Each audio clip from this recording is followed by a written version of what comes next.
Movies juice ਵਿੱਚ ਤੁਹਾਡਾ ਸਵਾਗਤ ਹੈ। ਫਿਲਮ ਦੀ ਸ਼ੁਰੂਆਤ ਵਿੱਚ ਅਸੀਂ ਡਿਟੈਕਟਿਵ ਡੈਨੀ ਰੁੜਕੀ ਨੂੰ ਇੱਕ ਥੈਰੇਪਿਸਟ ਦੇ ਨਾਲ ਬੈਠੇ ਦੇਖਦੇ ਹਾਂ। ਉਹ ਡੈਨੀ ਨੂੰ ਹਿਪਨੋਟਾਈਜ਼ ਕਰਦੀ ਹੈ ਅਤੇ ਪੁੱਛਦੀ ਹੈ ਕਿ ਤੁਸੀਂ ਆਪਣੀ ਧੀ ਨੂੰ ਆਖਰੀ ਵਾਰ ਕਿੱਥੇ ਦੇਖਿਆ ਸੀ। ਡੈਨੀ ਦੱਸਦਾ ਹੈ ਕਿ ਉਹ ਪਾਰਕ ਵਿੱਚ ਖੇਡ ਰਹੀ ਸੀ। ਮੈਂ ਥੋੜਾ ਜਿਹਾ ਭਟਕ ਗਿਆ ਅਤੇ ਉਹ ਮੇਰੀਆਂ ਅੱਖਾਂ ਤੋਂ ਗਾਇਬ ਹੋ ਗਈ। ਮੈਂ ਉਸ ਨੂੰ ਬਹੁਤ ਲੱਭਿਆ ਪਰ ਮੇਰੀਆਂ ਅੱਖਾਂ ਦੇ ਸਾਹਮਣੇ ਕਿਸੇ ਨੇ ਉਸ ਨੂੰ ਅਗਵਾ ਕਰ ਲਿਆ। ਫਿਰ ਡੈਨੀ ਨੂੰ ਉਸ ਦੇ ਸਾਥੀ ਨਿਕ ਦਾ ਸੁਨੇਹਾ ਮਿਲਦਾ ਹੈ ਅਤੇ ਉਹ ਉਸ ਨੂੰ ਆਪਣੀ ਡਿਊਟੀ ਲਈ ਬੁਲਾ ਲੈਂਦਾ ਹੈ। ਫਿਰ ਜਦੋਂ ਡੈਨੀ ਲਿਫਟ ਵਿੱਚ ਜਾਂਦਾ ਹੈ ਤਾਂ ਉਹ ਆਪਣੀ ਪਤਨੀ ਅਤੇ ਬੇਟੀ ਦੀਆਂ ਤਸਵੀਰਾਂ ਦੇਖਦਾ ਹੈ। ਦਰਅਸਲ ਉਸ ਦੀ ਲੜਕੀ ਨੂੰ 18 ਸਾਲ ਦੇ ਲੜਕੇ ਨੇ ਅਗਵਾ ਕਰ ਲਿਆ ਸੀ ਅਤੇ ਜਦੋਂ ਉਹ ਫੜਿਆ ਗਿਆ ਤਾਂ ਉਸ ਨੂੰ ਅਗਵਾ ਬਾਰੇ ਕੁਝ ਵੀ ਯਾਦ ਨਹੀਂ ਸੀ ਅਤੇ ਸਬੂਤਾਂ ਦੀ ਘਾਟ ਕਾਰਨ ਲੜਕੇ ਨੂੰ ਬਰੀ ਕਰ ਦਿੱਤਾ ਗਿਆ ਸੀ। ਬਸ ਇਹੀ ਸੋਚ ਕੇ ਡੈਨੀ ਦਾ ਮਨ ਅਕਸਰ ਵਿਗੜਿਆ ਰਹਿੰਦਾ ਸੀ। ਫਿਰ ਉਹ ਉਸ ਇਮਾਰਤ ਦੇ ਬਾਹਰ ਆਉਂਦਾ ਹੈ ਜਿੱਥੇ ਉਸ ਦਾ ਸਾਥੀ ਨਿਕ ਉਸ ਨੂੰ ਲੈਣ ਆਇਆ ਸੀ। ਉਹ ਦੱਸਦਾ ਹੈ ਕਿ ਸਾਨੂੰ ਇੱਕ ਅਣਪਛਾਤੀ ਕਾਲ ਆਈ ਤਾਂ ਉਸਨੇ ਦੱਸਿਆ ਕਿ ਅੱਜ ਬੈਂਕ ਆਫ ਆਸਟਿਨ ਵਿੱਚ ਡਕੈਤੀ ਹੋਣ ਵਾਲੀ ਹੈ ਅਤੇ ਚੋਰਾਂ ਦਾ ਟੀਚਾ ਲਾਕਰ ਨੰਬਰ 23 ਚੋਰੀ ਕਰਨਾ ਹੈ। ਨਿਕ ਦੱਸਦਾ ਹੈ ਕਿ ਬੈਂਕ ਦੀਆਂ ਹੋਰ ਬ੍ਰਾਂਚਾਂ ਵੀ ਲੁੱਟੀਆਂ ਗਈਆਂ ਹਨ। ਉਹ ਕੋਈ ਪੈਸਾ ਨਹੀਂ ਚੋਰੀ ਕਰਦੇ, ਸਿਰਫ 23 ਨੰਬਰ ਲਾਕਰ ਚੋਰੀ ਕਰਦੇ ਹਨ। ਡੈਨੀ ਦਾ ਲਾਕਰ ਵੀ ਉਸੇ ਬੈਂਕ ਵਿੱਚ ਸੀ। ਹੁਣ ਉਹ ਦੋਵੇਂ ਆਪਣੀ ਪੂਰੀ ਟੀਮ ਸਮੇਤ ਬੈਂਕ ਦੇ ਬਾਹਰ ਘੇਰਾਬੰਦੀ ਕਰਕੇ ਬੈਠੇ ਹਨ ਤਾਂ ਜੋ ਚੋਰਾਂ ਨੂੰ ਫੜਿਆ ਜਾ ਸਕੇ। ਫਿਰ ਇੱਕ ਆਦਮੀ ਉੱਥੇ ਆ ਕੇ ਬੈਂਚ ਉੱਤੇ ਬੈਠ ਗਿਆ। ਫਿਰ ਇੱਕ ਔਰਤ ਆ ਕੇ ਫੋਨ ਤੇ ਗੱਲਾਂ ਕਰਦੀ ਹੋਈ ਉੱਥੇ ਬੈਠ ਜਾਂਦੀ ਹੈ। ਡੇਲ ਨਾਂ ਦਾ ਇਹ ਵਿਅਕਤੀ ਉਸ ਨੂੰ ਹਿਪਨੋਟਾਈਜ਼ ਕਰਦਾ ਹੈ ਅਤੇ ਕਹਿੰਦਾ ਹੈ ਕਿ ਅੱਜ ਬਹੁਤ ਗਰਮੀ ਹੈ। ਫਿਰ ਉਹ ਬਾਹਰ ਖੜੇ ਪਹਿਰੇਦਾਰਾਂ ਨੂੰ ਵੀ ਕੁਝ ਕਹਿ ਕੇ ਉੱਥੋਂ ਚਲਾ ਜਾਂਦਾ ਹੈ। ਡੈਨੀ ਆਪਣੀ ਵੈਨ ਤੋਂ ਬਾਹਰ ਨਿਕਲਣ ਅਤੇ ਬੈਂਕ ਵੱਲ ਭੱਜਣ ਵਿੱਚ ਕੋਈ ਸਮਾਂ ਬਰਬਾਦ ਨਹੀਂ ਕਰਦਾ। ਨਿਕ ਉਸ ਨੂੰ ਅਜਿਹਾ ਨਾ ਕਰਨ ਲਈ ਰੋਕਦਾ ਹੈ। ਡੈਨੀ ਬੈਂਕ ਮੈਨੇਜਰ ਨੂੰ ਕਹਿੰਦਾ ਹੈ ਕਿ ਉਸ ਨੂੰ ਆਪਣਾ ਲਾਕਰ ਖੋਲ੍ਹਣਾ ਹੈ। ਉਹ ਔਰਤ ਜਿਸ ਨੂੰ ਡੇਲ ਦੁਆਰਾ ਸੰਮੋਹਿਤ ਕੀਤਾ ਗਿਆ ਸੀ ਮਹਿਸੂਸ ਕਰਦੀ ਹੈ ਕਿ ਅੱਜ ਉਹ ਬਹੁਤ ਗਰਮੀ ਹੈ ਅਤੇ ਆਪਣੇ ਸਾਰੇ ਕੱਪੜੇ ਉਤਾਰਨ ਲੱਗਦੀ ਹੈ। ਇਸੇ ਮਾਮਲੇ ਦੌਰਾਨ ਹਾਦਸਾ ਵਾਪਰ ਜਾਂਦਾ ਹੈ। ਦੂਜੇ ਪਾਸੇ ਡੈਨੀ ਲਾਕਰ ਰੂਮ ਵਿੱਚ ਜਾਂਦਾ ਹੈ। ਮੈਨੇਜਰ ਕਹਿੰਦਾ ਹੈ ਕਿ ਮੈਂ ਆਪਣੀ ਚਾਬੀਆਂ ਦਫ਼ਤਰ ਵਿੱਚ ਭੁੱਲ ਗਿਆ, ਲੈ ਕੇ ਆਂਦਾ ਹਾਂ, ਪਰ ਡੈਨੀ ਨੇ ਹੀ ਉਸ ਦੀ ਚਾਬੀ ਚੋਰੀ ਕਰ ਲਈ ਸੀ। ਇਸ ਤੋਂ ਬਾਅਦ ਡੈਨੀ 23 ਨੰਬਰ ਲਾਕਰ ਖੋਲਦਾ ਹੈ ਅਤੇ ਉਸ ਦੇ ਅੰਦਰ ਉਸ ਨੂੰ ਆਪਣੀ ਬੇਟੀ ਮਿੰਨੀ ਦੀ ਤਸਵੀਰ ਮਿਲਦੀ ਹੈ। ਡੈਲ ਇੱਕ ਬੈਂਕ ਕਰਮਚਾਰੀ ਨੂੰ ਹਿਪਨੋਟਾਈਜ਼ ਕਰਦਾ ਹੈ ਅਤੇ ਉਸ ਨੂੰ ਲਾਕਰ ਮੁੜ ਪ੍ਰਾਪਤ ਕਰਨ ਲਈ ਭੇਜਦਾ ਹੈ। ਉਹ ਉਦੋਂ ਵੀ ਨਹੀਂ ਰੁਕਦੀ ਜਦੋਂ ਡੈਨੀ ਉਸ ਨੂੰ ਰੋਕਦਾ ਹੈ। ਉੱਥੇ ਹਿਪਨੋਟਾਈਜ਼ਡ ਗਾਰਡ ਆਉਂਦੇ ਹਨ ਅਤੇ ਡੈਨੀ ਤੇ ਫਾਇਰ ਕਰਦੇ ਹਨ। ਫਿਰ ਉਹ ਲੇਡੀ ਬਾਕਸ ਦੇ ਨਾਲ ਇੱਕ ਟਰੱਕ ਵਿੱਚ ਬੈਠ ਜਾਂਦੀ ਹੈ। ਫਿਰ ਨਿਕ ਅਤੇ ਉਸ ਦੇ ਦੋਸਤ ਉਹ ਹਾਦਸੇ ਵਾਲੀ ਥਾਂ ਤੇ ਪਹੁੰਚ ਜਾਂਦੇ ਹਨ ਅਤੇ ਉਹ ਟਰੱਕ ਵੀ ਉੱਥੇ ਹੀ ਪਲਟ ਜਾਂਦਾ ਹੈ। ਡੇਲ ਫਿਰ ਇਸ ਦੇ ਅੰਦਰ ਸਿਰਫ ਬਾਕਸ ਲੈਂਦਾ ਹੈ ਅਤੇ ਟਰੱਕ ਨੂੰ ਬੰਬ ਨਾਲ ਵਿਸਫੋਟ ਕਰਦਾ ਹੈ, ਪਰ ਡੈਨੀ ਡੇਲ ਦਾ ਪਿੱਛਾ ਕਰਦਾ ਹੈ। ਉਸ ਦੇ ਹੋਰ ਸਾਰੇ ਸਾਥੀ ਵੀ ਉੱਥੇ ਆ ਜਾਂਦੇ ਹਨ। ਉਹ ਸਾਰੇ ਛੱਤ ਦੇ ਸਿਖਰ ਤੇ ਭੱਜਦੇ ਹਨ। ਡੈਨੀ ਪੁੱਛਦਾ ਹੈ ਕਿ ਮੇਰੀ ਧੀ ਕਿੱਥੇ ਹੈ। ਡੇਲ ਕਹਿੰਦਾ ਹੈ ਕਿ ਇਹ ਫੋਟੋ ਮੈਨੂੰ ਦੇ ਦਿਓ ਅਤੇ ਡੇਲ ਦੇ ਆਦੇਸ਼ ਤੇ ਦੋਵੇਂ ਜਾਸੂਸ ਇੱਕ ਦੂਜੇ ਨੂੰ ਗੋਲੀ ਮਾਰਦੇ ਹਨ ਅਤੇ ਡੇਲ ਛੱਤ ਤੋਂ ਹੇਠਾਂ ਛਾਲ ਮਾਰ ਦਿੰਦਾ ਹੈ। ਜਦੋਂ ਡੈਨੀ ਹੇਠਾਂ ਦੇਖਦਾ ਹੈ ਤਾਂ ਉੱਥੇ ਕੋਈ ਨਹੀਂ ਸੀ। ਫਿਰ ਡੈਨੀ ਨੇ ਨਿਕ ਨੂੰ ਪੁੱਛਿਆ ਕਿ ਉਸਨੇ ਆਪਣੇ ਲਾਕਰ ਵਿੱਚ ਮੇਰੀ ਬੇਟੀ ਦੀ ਤਸਵੀਰ ਕਿਵੇਂ ਪਾਈ। ਨਿਕ ਕਹਿੰਦਾ ਹੈ ਕਿ ਤੁਸੀਂ ਇੱਕ ਮਸ਼ਹੂਰ ਜਾਸੂਸ ਹੋ, ਮੈਨੂੰ ਲੱਗਦਾ ਹੈ ਕਿ ਕੋਈ ਤੁਹਾਡੇ ਨਾਲ ਖੇਡ ਰਿਹਾ ਹੈ। ਹੋ ਸਕਦਾ ਹੈ ਕਿ ਉਸਦੇ ਆਪਣੇ ਲੋਕ ਉਸ ਨੂੰ ਮਿਲੇ ਹੋਣ। ਰਾਤ ਨੂੰ ਨਿਕ ਡੈਨੀ ਨੂੰ ਕਾਲ ਕਰਦਾ ਹੈ ਅਤੇ ਉਸ ਨੂੰ ਕਹਿੰਦਾ ਹੈ ਕਿ ਮੈਨੂੰ ਪਤਾ ਲੱਗ ਗਿਆ ਹੈ ਕਿ ਉਸ ਨੂੰ ਬੈਂਕ ਡਕੈਤੀ ਬਾਰੇ ਕਿਸਨੇ ਜਾਣਕਾਰੀ ਦਿੱਤੀ ਸੀ। ਉਸ ਔਰਤ ਦਾ ਨਾਮ ਡਾਇਨਾ ਕਰੂਜ਼ ਹੈ। ਫਿਰ ਡੈਨੀ ਡਾਇਨਾ ਦੀ ਦੁਕਾਨ ਤੇ ਚਲਾ ਗਿਆ। ਉਸ ਸਮੇਂ ਉਹ ਇੱਕ ਪਹਿਲਵਾਨ ਦਾ ਇਲਾਜ ਕਰ ਰਹੀ ਸੀ। ਡੈਨੀ ਕਹਿੰਦਾ ਹੈ ਕਿ ਮੈਨੂੰ ਤੁਹਾਡੇ ਨਾਲ ਕੁਝ ਗੱਲ ਕਰਨੀ ਹੈ। ਡਾਇਨਾ ਬੋਡੀ ਬਿਲਡਰ ਨੂੰ ਹਿਪਨੋਟਾਈਜ਼ ਕਰਦੀ ਹੈ ਅਤੇ ਡੈਨੀ ਨੂੰ ਕਹਿੰਦੀ ਹੈ ਕਿ ਉਹ ਤੁਹਾਡੇ ਜਾਣ ਤੱਕ ਬਾਹਰ ਰਹੇਗਾ। ਡੈਨੀ ਨੇ ਪੁੱਛਿਆ ਕਿ ਤੁਹਾਨੂੰ ਲੁੱਟ ਬਾਰੇ ਕਿਵੇਂ ਪਤਾ ਲੱਗਾ। ਡਾਇਨਾ ਪੁੱਛਦੀ ਹੈ ਕਿ ਕੀ ਤੁਸੀਂ ਉਸ ਲੁੱਟ ਵਿੱਚ ਕਿਸੇ ਨੂੰ ਗ੍ਰਿਫਤਾਰ ਕੀਤਾ ਹੈ। ਡੈਨੀ ਨੇ ਇਨਕਾਰ ਕਰ ਦਿੱਤਾ ਤਾਂ ਡਾਇਨਾ ਕਹਿੰਦੀ ਹੈ ਕਿ ਤੁਹਾਨੂੰ ਜਾਣ ਦੀ ਲੋੜ ਹੈ, ਹੁਣੇ ਇੱਥੋਂ ਚਲੇ ਜਾਓ। ਡੇਲ ਉਸ ਬੋਡੀ ਬਿਲਡਰ ਨੂੰ ਬਾਹਰ ਹਿਪਨੋਟਾਈਜ਼ ਕਰਦਾ ਹੈ। ਫਿਰ ਉਹ ਆਪਣੀ ਮੋਟਰਸਾਈਕਲ ਲੈ ਕੇ ਉਸ ਦੁਕਾਨ ਦੇ ਅੰਦਰ ਦਾਖਲ ਹੁੰਦਾ ਹੈ ਅਤੇ ਆਪਣੇ ਆਪ ਨੂੰ ਮਾਰ ਲੈਂਦਾ ਹੈ। ਫਿਰ ਡੈਨੀ ਡਾਇਨਾ ਨੂੰ ਇੱਕ ਬੰਦ ਪੁਲਿਸ ਸਟੇਸ਼ਨ ਲੈ ਜਾਂਦਾ ਹੈ ਜੋ ਅੱਜਕੱਲ ਉਹ ਨਿੱਜੀ ਤੌਰ ਤੇ ਵਰਤਦਾ ਹੈ। ਡੈਨੀ ਪੁੱਛਦਾ ਹੈ ਕਿ ਕੀ ਹੋ ਰਿਹਾ ਹੈ। ਡਾਇਨਾ ਕਹਿੰਦੀ ਹੈ ਕਿ ਆਦਮੀ ਹਿਪਨੋਟਾਈਜ਼ ਕਰਦਾ ਹੈ। ਬੈਂਕ ਵਿੱਚ ਜੋ ਕੁਝ ਵੀ ਹੋਇਆ ਉਹ ਉਸ ਨਾਲ ਨਹੀਂ ਸੀ ਰਲਿਆ, ਸਗੋਂ ਸਭ ਨੂੰ ਹਿਪਨੋਟਾਈਜ਼ ਕੀਤਾ ਗਿਆ ਸੀ। ਹਿਪਨੋਟਾਈਜ਼ ਵਿੱਚ ਸਾਡੀ ਆਪਣੀ ਸੋਚ ਖਤਮ ਹੋ ਜਾਂਦੀ ਹੈ ਅਤੇ ਅਸੀਂ ਹਿਪਨੋਟਾਈਜ਼ਰ ਦਾ ਕਹਿਣਾ ਮੰਨਣਾ ਸ਼ੁਰੂ ਕਰ ਦਿੰਦੇ ਹਾਂ। ਉਸ ਸਮੇਂ ਅਸੀਂ ਇਹਨਾਂ ਚੀਜ਼ਾਂ ਨੂੰ ਆਮ ਵਾਂਗ ਨਹੀਂ ਦੇਖਦੇ। ਮੈਂ ਵੀ ਹਿਪਨੋਟਾਈਜ਼ ਕਰਦੀ ਹਾਂ, ਨਿਕ ਕਹਿੰਦਾ ਹੈ, ਮੈਨੂੰ ਦਿਖਾਓ। ਫਿਰ ਡਾਇਨਾ ਨੇ ਨਿਕ ਨੂੰ ਬੈਠਣ ਲਈ ਕਿਹਾ ਅਤੇ ਨਿਕ ਉਸ ਨਾਲ ਸਹਿਮਤ ਹੋ ਗਿਆ। ਉਹ ਕਹਿੰਦੀ ਹੈ ਕਿ ਤੁਸੀਂ ਇੱਕ ਕੈਦੀ ਹੋ। ਫਿਰ ਨਿਕ ਇੱਕ ਕੈਦੀ ਵਾਂਗ ਰੋਣ ਲੱਗ ਪੈਂਦਾ ਹੈ। ਫਿਰ ਡਾਇਨਾ ਕਹਿੰਦੀ ਹੈ ਕਿ ਨਿਕ ਤੁਹਾਨੂੰ ਤਾਜ਼ੀ ਹਵਾ ਚਾਹੀਦੀ ਹੈ ਅਤੇ ਨਿਕ ਤਾਜ਼ੀ ਹਵਾ ਖਾਣ ਲਈ ਬਾਹਰ ਚਲਾ ਜਾਂਦਾ ਹੈ। ਡਾਇਨਾ ਕਹਿੰਦੀ ਹੈ ਕਿ ਮੈਂ ਤੁਹਾਡੇ ਤੇ ਵੀ ਜਾਦੂ ਕੀਤਾ ਪਰ ਇਹ ਤੁਹਾਡੇ ਤੇ ਕੰਮ ਨਹੀਂ ਕਰ ਸਕਿਆ। ਉਸ ਸਮੇਂ ਡੇਲ ਨੇ ਨਿਕ ਨੂੰ ਹਿਪਨੋਟਾਈਜ਼ ਕੀਤਾ। ਡਾਇਨਾ ਦੱਸਦੀ ਹੈ ਕਿ ਕੁਝ ਸਾਲ ਪਹਿਲਾਂ ਇੱਕ ਡਿਵੀਜ਼ਨ ਬਣਾਈ ਗਈ ਸੀ। ਇਸ ਨੂੰ ਅਮਰੀਕੀ ਸਰਕਾਰ ਦੁਆਰਾ ਚਲਾਇਆ ਜਾਣਾ ਸੀ, ਜਿਸ ਵਿੱਚ ਸਾਡੇ ਵਰਗੇ ਹਿਪਨੋਟਿਸਟ ਸ਼ਾਮਲ ਸਨ। ਆਮ ਤੌਰ ਤੇ ਸਰਕਾਰ ਇਸ ਨੂੰ ਆਪਣੇ ਫਾਇਦੇ ਲਈ ਵਰਤਦੀ ਹੈ। ਡੈਨੀ ਕਹਿੰਦਾ ਹੈ ਕਿ ਮੈਨੂੰ ਡੇਲ ਬਾਰੇ ਦੱਸੋ। ਡਾਇਨਾ ਦਾ ਕਹਿਣਾ ਹੈ ਕਿ ਡੇਲ ਮਹਾਨ ਹੈ। ਫਿਰ ਸਰਕਾਰ ਨੇ ਇਸ ਨੂੰ ਰੱਦ ਕਰ ਦਿੱਤਾ। ਡੇਲ ਆਪਣੇ ਆਪ ਨੂੰ ਛੱਡ ਕੇ ਸਾਰੇ ਹਿਪਨੋਟਾਈਜ਼ਰਾਂ ਨੂੰ ਖਤਮ ਕਰਨਾ ਚਾਹੁੰਦਾ ਹੈ ਅਤੇ ਮੇਰੇ ਤੇ ਵਿਸ਼ਵਾਸ ਕਰੋ ਕਿ ਉਸ ਨੂੰ ਫੜਨਾ ਅਸੰਭਵ ਹੈ।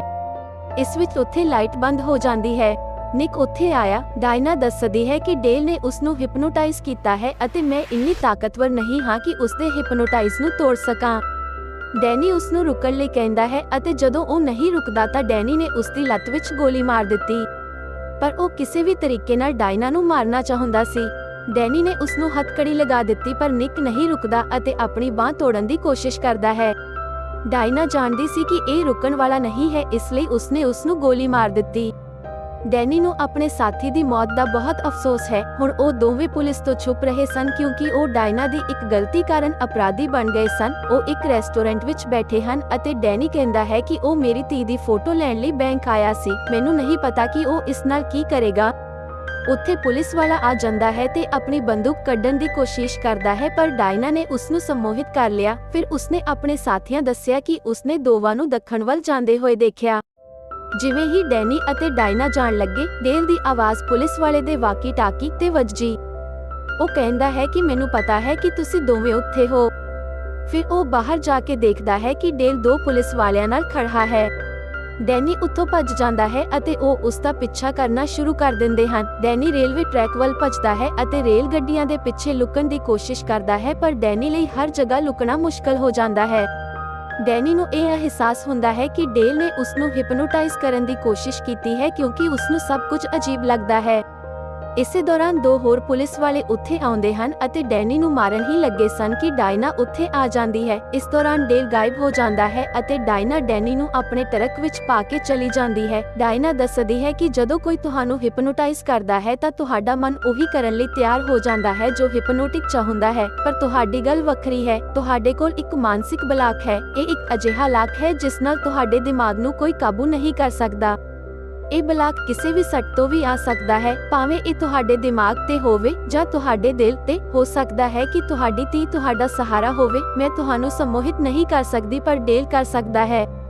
ਫਿਰ ਉਹ ਜੇਰੇਮੀ ਨਾਂ ਦੇ ਆਦਮੀ ਕੋਲ ਜਾਂਦੇ ਹਨ ਜਿਸ ਨੇ ਡਾਇਨਾ ਨੂੰ ਹਿਪਨੋਟਾਈਜ਼ ਕਰਨਾ ਸਿਖਾਇਆ ਸੀ ਅਤੇ ਉਸ ਤੋਂ ਕੁਝ ਜਾਣਕਾਰੀ ਲੈਣ ਦੀ ਕੋਸ਼ਿਸ਼ ਕੀਤੀ। ਡੈਨੀ ਉਸ ਨੂੰ ਆਪਣੀ ਬੇਟੀ ਬਾਰੇ ਪੁੱਛਦਾ ਹੈ ਅਤੇ ਕਹਿੰਦਾ ਹੈ ਕਿ ਸਾਨੂੰ ਹੁਣ ਤੱਕ ਜਵਾਬ ਨਹੀਂ ਮਿਲਿਆ। ਮੇਰੀ ਬੇਟੀ ਦੀ ਫੋਟੋ ਲਾਕਰ ਵਿੱਚ ਕੀ ਕਰ ਰਹੀ ਸੀ? ਫਿਰ ਜੇਰੇਮੀ ਕਹਿੰਦਾ ਹੈ, ਮੈਨੂੰ ਦਿਖਾਓ, ਤੁਹਾਡੀ ਧੀ ਕੌਣ ਹੈ? ਪਰ ਡਾਇਨਾ ਨੇ ਉਸ ਨੂੰ ਫੋਟੋ ਦੇਣ ਤੋਂ ਇਨਕਾਰ ਕਰ ਦਿੱਤਾ ਕਿਉਂਕਿ ਉਸ ਨੂੰ ਸ਼ੱਕ ਹੋਇਆ ਕਿ ਚਿਹਰੇ ਦੇ ਪਿੱਛੇ ਕੋਈ ਹੋਰ ਹੈ। ਫਿਰ ਡੇਲ ਦੋਵਾਂ ਨੂੰ ਮਾਰਨ ਦੀ ਕੋਸ਼ਿਸ਼ ਕਰਦਾ ਹੈ ਪਰ ਉਹ ਭੱਜ ਜਾਂਦੇ ਹਨ। ਹੁਣ ਬਾਰਡੇਲ ਨੇ ਪੂਰੇ ਕਸਬੇ ਨੂੰ ਹਿਪਨੋਟਾਈਜ਼ ਕਰ ਦਿੱਤਾ ਸੀ। ਹਰ ਕੋਈ ਉਹਨਾਂ ਨੂੰ ਫੜਨਾ ਚਾਹੁੰਦਾ ਸੀ। ਫਿਰ ਡੈਨੀ ਬਾਈਕ ਸਵਾਰ ਦੀ ਬਾਈਕ ਲੈ ਕੇ ਉੱਥੋਂ ਭੱਜਣ ਦੀ ਕੋਸ਼ਿਸ਼ ਕਰਦਾ ਹੈ ਪਰ ਉਹ ਹੁਣ ਅਜਿਹੇ ਟਰੈਕ ਵਿੱਚ ਫਸ ਗਏ ਹਨ ਕਿ ਉਹਨਾਂ ਨੂੰ ਕਿਤੇ ਵੀ ਕੋਈ ਰਸਤਾ ਦਿਖਾਈ ਨਹੀਂ ਦਿੰਦਾ। ਹਰ ਪਾਸੇ ਅਜੀਬ ਨਜ਼ਰ ਆ ਰਿਹਾ ਸੀ। ਲੋਕ ਅਜੇ ਵੀ ਉਹਨਾਂ ਦਾ ਪਿੱਛਾ ਕਰ ਰਹੇ ਸਨ। ਹੁਣ ਉਹਨਾਂ ਕੋਲ ਦੌੜਨ ਲਈ ਕੋਈ ਥਾਂ ਨਹੀਂ ਸੀ। ਫਿਰ ਪੁਲਿਸ ਆਉਂਦੀ ਹੈ ਅਤੇ ਲੋਕਾਂ ਨੂੰ ਰੋਕਦੀ ਹੈ ਅਤੇ ਡੇਲ ਉਹਨਾਂ ਦੇ ਮਗਰ ਬਾਹਰ ਆਉਂਦਾ ਹੈ। ਉਹ ਡੈਨੀ ਨੂੰ ਸੰਮੋਹਿਤ ਕਰਨ ਦੀ ਕੋਸ਼ਿਸ਼ ਕਰਦਾ ਹੈ ਪਰ ਉਦੋਂ ਹੀ ਪੁਲਿਸ ਵਾਲੇ ਬੰਦੂਕ ਦੀ ਨੋਕ ਤੇ ਡੇਲ ਨੂੰ ਫੜ ਲੈਂਦੇ ਹਨ। ਡਾਇਨਾ ਕਹਿੰਦੀ ਹੈ ਕਿ ਮੈਂ ਅਜਿਹਾ ਨਹੀਂ ਕੀਤਾ। ਡੈਨੀ ਕਹਿੰਦਾ ਹੈ ਕਿ ਮੈਂ ਕੀਤਾ। ਪੁਲਿਸ ਵਾਲੇ ਡੇਲ ਨੂੰ ਆਪਣੇ ਨਾਲ ਲੈ ਜਾਂਦੇ ਹਨ ਪਰ ਡੈਨੀ ਨੂੰ ਸਮਝ ਨਹੀਂ ਆ ਰਿਹਾ ਸੀ ਕਿ ਉਸਨੇ ਅਜਿਹਾ ਕਿਵੇਂ ਕੀਤਾ ਜਦੋਂ ਉਹ ਅਜਿਹੀ ਕੋਈ ਕਲਾ ਨਹੀਂ ਜਾਣਦਾ ਸੀ। ਡੈਨੀ ਡਾਇਨਾ ਨੂੰ ਕਹਿੰਦਾ ਹੈ ਕਿ ਕੋਈ ਅਜਿਹਾ ਹੋਣਾ ਚਾਹੀਦਾ ਹੈ ਜੋ ਇਸ ਰਹੱਸ ਨੂੰ ਸੁਲਝਾ ਸਕੇ ਕਿ ਆਖਿਰ ਮੇਰੇ ਨਾਲ ਕੀ ਹੋ ਰਿਹਾ ਹੈ। ਫਿਰ ਡਾਇਨਾ ਉਸ ਨੂੰ ਰਿਵਰ ਨਾਂ ਦੇ ਆਦਮੀ ਕੋਲ ਲੈ ਜਾਂਦੀ ਹੈ ਜੋ ਪਹਿਲਾਂ ਡਾਇਨਾ ਦੇ ਨਾਲ ਹਿਪਨੋਟਾਈਜ਼ ਕਰਨਾ ਸਿੱਖਦਾ ਸੀ। ਰਿਵਰ ਦੋਹਾਂ ਨੂੰ ਆਪਣੇ ਫਰਿੱਜ ਦੇ ਅੰਦਰ ਬੇਸਮੈਂਟ ਵਿੱਚ ਲੈ ਜਾਂਦਾ ਹੈ। ਹਿਪਨੋਟਿਕ ਹੋਣ ਤੋਂ ਇਲਾਵਾ ਇਹ ਵਿਅਕਤੀ ਹੈਕਰ ਵੀ ਸੀ। ਰਿਵਰ ਦੁਆਰਾ ਪੁੱਛੇ ਜਾਣ ਤੇ ਡਾਇਨਾ ਦੱਸਦੀ ਹੈ ਕਿ ਡੇਲ ਦਾ ਉਸਦੀ ਧੀ ਨਾਲ ਕੁਝ ਲੈਣਾ ਦੇਣਾ ਹੈ। ਬਸ ਇਸ ਰਹੱਸ ਨੂੰ ਸੁਲਝਾਉਣ ਵਿੱਚ ਸਾਡੀ ਮਦਦ ਕਰੋ। ਰਿਵਰ ਕਹਿੰਦਾ ਹੈ ਕਿ ਆਓ ਪਤਾ ਕਰੀਏ ਤਾਂ ਉਹ ਡੈਨੀ ਦਾ ਪੂਰਾ ਵੇਰਵਾ ਖੋਲਦਾ ਹੈ ਪਰ ਉਦੋਂ ਉਸਦੀ ਪਤਨੀ ਦਾ ਕੋਈ ਡਾਟਾ ਨਹੀਂ ਸੀ। ਡੈਨੀ ਉਸ ਨੂੰ ਆਪਣੀ ਪਤਨੀ ਦਾ ਪਹਿਲਾ ਨਾਮ ਦੱਸਦਾ ਹੈ ਅਤੇ ਜਦੋਂ ਵੇਰਵਾ ਖੁੱਲਦਾ ਹੈ ਤਾਂ ਪਤਾ ਲੱਗਦਾ ਹੈ ਕਿ ਉਹ ਵੀ ਡਿਵੀਜ਼ਨ ਦੀ ਏਜੰਟ ਸੀ ਅਤੇ ਉਹ ਵੀ ਲੈਵਲ 4। ਡੈਨੀ ਨਹੀਂ ਮੰਨਦਾ। ਡੈਨੀ ਕਹਿੰਦਾ ਹੈ ਕਿ ਉਸਨੇ ਬਚਪਨ ਤੋਂ ਮੇਰੇ ਨਾਲ ਪੜਿਆ ਹੈ, ਮੈਨੂੰ ਕਿਵੇਂ ਪਤਾ ਨਹੀਂ ਲੱਗਾ। ਕੁਝ ਦੇਰ ਬਾਅਦ ਡਾਇਨਾ ਨਹਾਉਣ ਜਾਂਦੀ ਹੈ ਅਤੇ ਉਸ ਸਮੇਂ ਡੈਨੀ ਆਪਣੀ ਫੈਮਿਲੀ ਫੋਟੋ ਦੇਖ ਰਿਹਾ ਸੀ ਤਾਂ ਇੱਕ ਅਣਜਾਣ ਕਾਲ ਆਉਂਦੀ ਹੈ। ਫੋਨ ਅਟੈਂਡ ਕੀਤਾ ਜਾਂਦਾ ਹੈ ਅਤੇ ਉਹ ਡਾਇਨਾ ਨੂੰ ਮਾਰਨ ਲਈ ਕਹਿੰਦਾ ਹੈ। ਡੈਨੀ ਕਹਿੰਦਾ ਹੈ ਨਰਕ ਵਿੱਚ ਜਾਓ ਅਤੇ ਲਟਕ ਜਾਓ। ਫਿਰ ਉਹ ਡਾਇਨਾ ਨੂੰ ਬੁਲਾਉਂਦਾ ਹੈ ਪਰ ਦੇਖਿਆ ਕਿ ਮੇਜ਼ ਤੋਂ ਕੈਂਚੀ ਆਪਣੇ ਆਪ ਹੀ ਉਸਦੇ ਹੱਥ ਵਿੱਚ ਆ ਗਈ ਸੀ, ਯਾਨੀ ਹੁਣ ਉਹ ਆਪਣੇ ਮਨ ਤੇ ਕਾਬੂ ਗਵਾ ਰਿਹਾ ਸੀ। ਉਸਨੂੰ ਨਹੀਂ ਪਤਾ ਸੀ ਕਿ ਉਹ ਕੀ ਕਰਨ ਜਾ ਰਿਹਾ ਹੈ ਪਰ ਉਸਨੇ ਕੋਸ਼ਿਸ਼ ਕੀਤੀ ਕਿ ਉਹ ਡਾਇਨਾ ਨੂੰ ਕੁਝ ਨਾ ਕਰੇ। ਡਾਇਨਾ ਸਮਝਦੀ ਹੈ ਕਿ ਕੁਝ ਗਲਤ ਹੈ। ਫਿਰ ਉਹ ਡੈਨੀ ਦੇ ਹੱਥ ਤੋਂ ਕੈਂਚੀ ਲੈ ਲੈਂਦੀ ਹੈ ਅਤੇ ਫਿਰ ਉਹ ਇੱਕ ਦੂਜੇ ਨਾਲ ਗੂੜੇ ਹੋ ਜਾਂਦੇ ਹਨ। ਅੱਧੀ ਰਾਤ ਨੂੰ ਡੈਨੀ ਦੀ ਅੱਖ ਖੁੱਲ੍ਹਦੀ ਹੈ। ਹੁਣ ਉਹ ਖੁਦ ਰਿਵ ਦੇ ਕੰਪਿਊਟਰ ਵਿੱਚ ਜਾਂਚ ਕਰਦਾ ਹੈ ਅਤੇ ਪਤਾ ਲੱਗਦਾ ਹੈ ਕਿ ਉਸਦੀ ਪਤਨੀ ਦਾ ਅਸਲੀ ਨਾਮ ਡਾਇਨਾ ਕਰੂਜ਼ ਹੈ ਅਤੇ ਉਹ ਉਹੀ ਹੈ ਜੋ ਪਿਛਲੇ 2 ਦਿਨਾਂ ਤੋਂ ਉਸਦੇ ਨਾਲ ਘੁੰਮ ਰਹੀ ਹੈ। ਫਿਰ ਉਸਨੇ ਆਪਣੀ ਪਤਨੀ ਦੀ ਫੋਟੋ ਆਪਣੇ ਫੋਨ ਦੇ ਵਿੱਚ ਦੇਖਦਾ ਹੈ। ਡਾਇਨਾ ਕਰੂਜ਼ ਵੀ ਉਸ ਵਿੱਚ ਸੀ। ਫਿਰ ਉਹ ਕੰਪਿਊਟਰ ਵਿੱਚ ਆਪਣੀ ਧੀ ਦਾ ਨਾਮ ਰੱਖਦਾ ਹੈ ਅਤੇ ਉਸਨੂੰ ਪਤਾ ਚੱਲਦਾ ਹੈ ਕਿ ਉਸਦੀ ਧੀ ਵਿੱਚ ਅਤਿਅੰਤ ਹਿਪਨੋਟਿਕ ਯੋਗਤਾਵਾਂ ਹਨ। ਫਿਰ ਡਾਇਨਾ ਆਉਂਦੀ ਹੈ ਅਤੇ ਡੈਨੀ ਪੁੱਛਦਾ ਹੈ ਮੇਰੀ ਧੀ ਕਿੱਥੇ ਹੈ? ਤੁਸੀਂ ਇਸ ਨੂੰ ਕਿੱਥੇ ਲੁਕਾਇਆ ਹੈ? ਡਾਇਨਾ ਕਹਿੰਦੀ ਮੈਂ ਨਹੀਂ ਕੀਤਾ, ਤੁਸੀਂ ਇਸ ਨੂੰ ਲੁਕਾਇਆ ਸੀ। ਫਿਰ ਡੈਨੀ ਨੂੰ ਯਾਦ ਹੈ ਕਿ ਡਿਵੀਜ਼ਨ ਆਪਣੀ ਧੀ ਨੂੰ ਐਕਸਟ੍ਰੀਮ ਲੈਵਲ ਦੀ ਸਿਖਲਾਈ ਦੇਣਾ ਚਾਹੁੰਦੀ ਸੀ ਅਤੇ ਉਹ ਇਹ ਨਹੀਂ ਚਾਹੁੰਦਾ ਸੀ ਕਿਉਂਕਿ ਉਹ ਇੱਕ ਛੋਟੀ ਜਿਹੀ ਕੁੜੀ ਸੀ, ਇਸ ਲਈ ਉਸਨੇ ਆਪਣੀ ਧੀ ਨੂੰ ਗਾਇਬ ਕਰ ਦਿੱਤਾ। ਡੈਨੀ ਸਮਝ ਗਿਆ ਸੀ ਕਿ ਹੁਣ ਤੱਕ ਉਸ ਨਾਲ ਜੋ ਵੀ ਹੋ ਰਿਹਾ ਸੀ ਇਹ ਸਭ ਇੱਕ ਧੋਖਾ ਹੈ। ਦਰਅਸਲ ਉਹ ਡਿਵੀਜ਼ਨ ਦੇ ਮੈਂਬਰਾਂ ਨਾਲ ਘਿਰਿਆ ਹੋਇਆ ਸੀ। ਹਰ ਕੋਈ ਜਿਸ ਨੂੰ ਉਸਨੇ ਦੇਖਿਆ ਉਹ ਉਹਨਾਂ ਦਾ ਮੈਂਬਰ ਸੀ। ਉਦਾਹਰਣ ਲਈ ਉਸਦਾ ਦੋਸਤ ਨਿਕ, ਬੈਂਕ ਕਰਮਚਾਰੀ ਜੋ ਉਸਦੇ ਨਾਲ ਕੰਮ ਕਰਦਾ ਹੈ, ਸਾਰੇ ਜਾਸੂਸ, ਸਾਰੇ ਦੇ ਸਾਰੇ ਉਹਨਾਂ ਦੇ ਮੈਂਬਰ ਸਨ। ਜਦੋਂ ਡੈਨੀ ਨੇ ਆਪਣੀ ਧੀ ਨੂੰ ਛੁਪਾਇਆ ਤਾਂ ਉਸਨੂੰ ਪਤਾ ਸੀ ਕਿ ਇਹ ਲੋਕ ਉਸਦੀ ਧੀ ਦਾ ਪਤਾ ਪੁੱਛਣ ਲਈ ਉਸਨੂੰ ਹਿਪਨੋਟਾਈਜ਼ ਕਰਨਗੇ। ਇਸ ਲਈ ਉਸਨੇ ਆਪਣੇ ਦਿਮਾਗ ਨੂੰ ਇਸ ਤਰ੍ਹਾਂ ਬੰਦ ਕਰ ਲਿਆ ਕਿ ਉਸਨੂੰ ਖੁਦ ਵੀ ਯਾਦ ਨਹੀਂ ਸੀ ਕਿ ਉਸਦੀ ਧੀ ਕਿੱਥੇ ਹੈ। ਫਿਰ ਡੈਲ ਉੱਥੇ ਆ ਕੇ ਦੱਸਦਾ ਹੈ ਕਿ ਪਿਛਲੇ 4 ਸਾਲਾਂ ਵਿੱਚ ਉਹ 12 ਵਾਰ ਇਹੀ ਕਹਾਣੀ ਦੁਹਰਾ ਰਿਹਾ ਹੈ ਕਿ ਸ਼ਾਇਦ ਤੁਹਾਨੂੰ ਕੁਝ ਯਾਦ ਹੋਵੇਗਾ ਅਤੇ ਤੁਸੀਂ ਦੱਸੋ ਕਿ ਮਿੰਨੀ ਕਿੱਥੇ ਹੈ। ਅਸੀਂ ਮਿੰਨੀ ਨੂੰ ਉੱਚ ਪੱਧਰੀ ਸਿਖਲਾਈ ਦੇਵਾਂਗੇ। ਪਰ ਡੈਨੀ ਬਾਹਰ ਚਲਾ ਜਾਂਦਾ ਹੈ ਅਤੇ ਬਾਹਰ ਜਾ ਕੇ ਹਰ ਉਸ ਥਾਂ ਦਾ ਸੈਟਅਪ ਦੇਖਦਾ ਹੈ ਜਿੱਥੇ ਉਹ ਗਿਆ ਸੀ। ਫਿਰ ਡੇਲ ਆਉਂਦਾ ਹੈ। ਉਹ ਕਹਿੰਦਾ ਹੈ ਕਿ ਅਸੀਂ ਤੁਹਾਡੇ ਨਾਲ ਇਹ ਗੱਲ 12 ਵਾਰ ਦੁਹਰਾਈ ਹੈ ਪਰ ਮੈਂ ਤੁਹਾਡੇ ਵਰਗਾ ਮਜ਼ਬੂਤ ਦਿਮਾਗ ਵਾਲਾ ਕਦੇ ਨਹੀਂ ਦੇਖਿਆ। ਜਦੋਂ ਵੀ ਅਸੀਂ ਕਿਸੇ ਨਤੀਜੇ ਤੇ ਪਹੁੰਚਦੇ ਹਾਂ ਤਾਂ ਤੁਹਾਨੂੰ ਸਭ ਕੁਝ ਪਤਾ ਲੱਗ ਜਾਂਦਾ ਹੈ। ਡਿਆਨਾ ਕਹਿੰਦੀ ਹੈ ਕਿਰਪਾ ਕਰਕੇ ਦੱਸੋ ਮੇਰੀ ਬੇਟੀ ਕਿੱਥੇ ਹੈ। ਡੈਨੀ ਦਾ ਕਹਿਣਾ ਹੈ ਕਿ ਜੇਕਰ ਤੁਹਾਨੂੰ 12 ਵਾਰ ਚ ਨਹੀਂ ਪਤਾ ਤਾਂ ਤੁਹਾਨੂੰ 13ਵੀਂ ਵਾਰ ਲਈ ਤਿਆਰ ਰਹਿਣਾ ਚਾਹੀਦਾ ਹੈ ਕਿਉਂਕਿ ਮੈਂ ਨਹੀਂ ਦੱਸਾਂਗਾ। ਫਿਰ ਉਹ ਡੈਨੀ ਨੂੰ ਬੇਹੋਸ਼ ਕਰਕੇ ਵਾਪਸ ਅੰਦਰ ਲੈ ਗਏ। ਉੱਥੇ ਡਾਇਨਾ ਆਉਂਦੀ ਹੈ ਅਤੇ ਉਸਨੂੰ ਆਪਣੀ ਧੀ ਬਾਰੇ ਪੁੱਛਣ ਲਈ ਆਪਣੀ ਸੁਚੱਜੀ ਗੱਲ ਕਰਨ ਦੀ ਕੋਸ਼ਿਸ਼ ਕਰਦੀ ਹੈ ਪਰ ਡੈਨੀ ਨਰਕ ਵਿੱਚ ਜਾਣ ਲਈ ਕਹਿੰਦਾ ਹੈ। ਉਹ 13ਵੀਂ ਵਾਰ ਦੁਬਾਰਾ ਸ਼ੁਰੂ ਕਰਦੇ ਹਨ। ਸਭ ਕੁਝ ਪਹਿਲਾਂ ਵਰਗਾ ਹੀ ਜਾਪਦਾ ਹੈ। ਧੀ ਨੂੰ ਅਗਵਾ ਕਰਨ ਦੀ ਚੀਜ਼, ਉਹੀ ਦ੍ਰਿਸ਼ ਦੁਬਾਰਾ ਯਾਦ ਆਉਂਦੇ ਹਨ ਜੋ ਸਾਨੂੰ ਫਿਲਮ ਦੀ ਸ਼ੁਰੂਆਤ ਵਿੱਚ ਦਿਖਾਏ ਗਏ ਸਨ। ਸਭ ਕੁਝ ਬਿਲਕੁਲ ਜਿਵੇਂ ਕਿ ਇਹ ਹੈ, ਪਰ ਇਸ ਵਾਰ ਡੈਨੀ ਪੂਰੀ ਤਰ੍ਹਾਂ ਹੋਸ਼ ਵਿੱਚ ਸੀ। ਸਭ ਕੁਝ ਉਸੇ ਤਰ੍ਹਾਂ ਦੁਹਰਾਉਣ ਦਾ ਬਹਾਨਾ ਬਣਾ ਰਿਹਾ ਸੀ ਅਤੇ ਜਦੋਂ ਉਸਨੇ ਬੈਂਕ ਦੇ ਬਾਹਰ ਡੇਵ ਦਾ ਪਿੱਛਾ ਕਰਨਾ ਸੀ, ਉਸਦਾ ਪਿੱਛਾ ਕਰਨ ਦੀ ਬਜਾਏ ਉਹ ਵੈਨ ਵਿੱਚ ਭੱਜ ਗਿਆ। ਫਿਰ ਹਰ ਕੋਈ ਉਸਦਾ ਪਿੱਛਾ ਕਰਨਾ ਸ਼ੁਰੂ ਕਰ ਦਿੰਦਾ ਹੈ। ਡੇਵ ਕੁਝ ਆਦਮੀਆਂ ਨਾਲ ਹੈਲੀਕਾਪਟਰ ਵਿੱਚ ਬੈਠਾ ਉਸਦਾ ਪਿੱਛਾ ਕਰ ਰਿਹਾ ਹੈ। ਡੈਨੀ ਜੰਗਲ ਵਿੱਚ ਇੱਕ ਘਰ ਦੇ ਅੰਦਰ ਜਾਂਦਾ ਹੈ ਜਿੱਥੇ ਉਸਦੇ ਮੰਮੀ ਡੈਡੀ ਰਹਿੰਦੇ ਸਨ। ਉਸਨੇ ਆਪਣੀ ਧੀ ਨੂੰ ਉਸ ਵਿੱਚ ਛੁਪਾ ਲਿਆ ਸੀ। ਡਾਇਨਾ ਨੂੰ ਡੈਨੀ ਦੇ ਮੰਮੀ ਅਤੇ ਡੈਡੀ ਬਾਰੇ ਵੀ ਪਤਾ ਨਹੀਂ ਸੀ। ਜਦੋਂ ਡੈਨੀ ਇਸ ਘਰ ਦੇ ਅੰਦਰ ਜਾਂਦਾ ਹੈ ਤਾਂ ਉਹ ਉੱਥੇ ਆਪਣੀ ਧੀ ਮਿੰਨੀ ਨੂੰ ਮਿਲਦਾ ਹੈ, ਪਰ ਇਸ ਦੌਰਾਨ ਡੇਲ ਅਤੇ ਉਸਦੀ ਫੌਜ ਉੱਥੇ ਆ ਜਾਂਦੀ ਹੈ। ਡੈਨੀ ਦੇ ਮੰਮੀ ਡੈਡੀ ਨੇ ਡੇਲ ਨੂੰ ਦੱਸਿਆ ਕਿ ਇਹ ਨਿੱਜੀ ਜਾਇਦਾਦ ਹੈ। ਤੁਸੀਂ ਕਿੱਥੇ ਦਾਖਲ ਹੋ ਰਹੇ ਹੋ? ਡਾਇਨਾ ਕਹਿੰਦੀ ਹੈ ਕਿ ਸਾਡੇ ਵਿਚਕਾਰ ਨਾ ਆਓ, ਪਰ ਡੇਲ ਗੱਲ ਕਰਨ ਦੇ ਮੂਡ ਵਿੱਚ ਨਹੀਂ ਸੀ ਅਤੇ ਉਹਨਾਂ ਦੋਵਾਂ ਨੂੰ ਮਾਰਨ ਦੇ ਹੁਕਮ ਦਿੱਤੇ। ਜਿਵੇਂ ਹੀ ਉਹ ਮਰਦੇ ਹਨ, ਡੈਨੀ ਬਾਹਰ ਆਉਂਦਾ ਹੈ ਅਤੇ ਕਹਿੰਦਾ ਹੈ ਕਿ ਕੀ ਤੁਸੀਂ ਉਹੀ ਔਰਤ ਹੋ ਜਿਸ ਨਾਲ ਮੈਨੂੰ ਪਿਆਰ ਹੋ ਗਿਆ ਸੀ? ਕੀ ਉਹ ਸਾਡੀ ਧੀ ਨੂੰ ਵੀ ਇਹੀ ਸਿਖਾਉਣਾ ਚਾਹੁੰਦਾ ਸੀ? ਫਿਰ ਮਿੰਨੀ ਘਰ ਦੇ ਅੰਦਰੋਂ ਬਾਹਰ ਆਉਂਦੀ ਹੈ। ਡਿਆਨਾ ਉਸ ਨੂੰ ਮਿਲ ਕੇ ਬਹੁਤ ਖੁਸ਼ ਹੁੰਦੀ ਹੈ। ਮਿੰਨੀ ਕਹਿੰਦੀ ਹੈ ਕਿ ਮੈਂ ਤੁਹਾਨੂੰ ਵਾਪਸ ਆਉਣ ਲਈ ਆਜ਼ਾਦ ਕਰ ਰਹੀ ਹਾਂ, ਮੈਨੂੰ ਤੁਹਾਡੇ ਤੇ ਮਾਣ ਹੈ। ਫਿਰ ਉਹ ਇਸ਼ਾਰਾ ਕਰਦੀ ਹੈ ਅਤੇ ਸਾਰੇ ਇੱਕ ਦੂਜੇ ਨੂੰ ਸ਼ੂਟ ਕਰਦੇ ਹਨ। ਮਿੰਨੀ ਇਨ ਸਭ ਤੋਂ ਸ਼ਕਤੀਸ਼ਾਲੀ ਸੀ। ਡੈਲ ਉੱਥੇ ਖੜਾ ਦੇਖਦਾ ਹੀ ਰਹਿੰਦਾ ਹੈ। ਅਸਲ ਵਿੱਚ ਇਹ ਮਾਸਟਰਮਾਈਂਡ ਡੈਨੀ ਦੀ ਯੋਜਨਾ ਸੀ। ਉਹ ਆਪਣੇ 13ਵੇਂ ਮੁਕੱਦਮੇ ਦੌਰਾਨ ਪੂਰੀ ਡਿਵੀਜ਼ਨ ਨੂੰ ਇਕੱਠਾ ਕਰਨਾ ਚਾਹੁੰਦਾ ਸੀ ਤਾਂ ਜੋ ਸਭ ਦਾ ਨਾਸ਼ ਹੋ ਸਕੇ ਅਤੇ ਇਹ ਯੋਜਨਾ ਸਫਲ ਹੋ ਸਕੇ। ਫਿਰ ਡੈਨੀ ਦੇ ਅਸਲੀ ਮੰਮੀ ਡੈਡੀ ਆਉਂਦੇ ਹਨ। ਪਿਛਲੀਆਂ ਸਾਰੀਆਂ ਅੱਖਾਂ ਦੀ ਚਾਲ ਸਨ। ਉਸ ਸਮੇਂ ਮਿੰਨੀ ਨੇ ਡਾਇਨਾ ਨੂੰ ਆਪਣੇ ਮਨ ਅੰਦਰ ਬੰਨ੍ਹ ਲਿਆ ਸੀ ਤਾਂ ਕਿ ਉਹ ਕਿਸੇ ਵੀ ਤਰ੍ਹਾਂ ਦੀ ਦਖਲਅੰਦਾਜ਼ੀ ਨਾ ਕਰ ਸਕੇ। ਮਿੰਨੀ ਨੇ ਇਕੱਲੇ ਪੂਰੀ ਡਿਵੀਜ਼ਨ ਨੂੰ ਮਿਟਾਇਆ ਅਤੇ ਘਰ ਦੇ ਅੰਦਰ ਡੈਨੀ ਦੁਆਰਾ ਅਜਿਹਾ ਕਰਨ ਲਈ ਕਿਹਾ ਗਿਆ ਸੀ। ਡੇਲ ਦੀ ਮੌਤ ਹੁੰਦੇ ਹੀ ਡਾਇਨਾ ਹਿਪਨੋਟਾਈਜ਼ ਤੋਂ ਬਾਹਰ ਆ ਗਈ ਸੀ।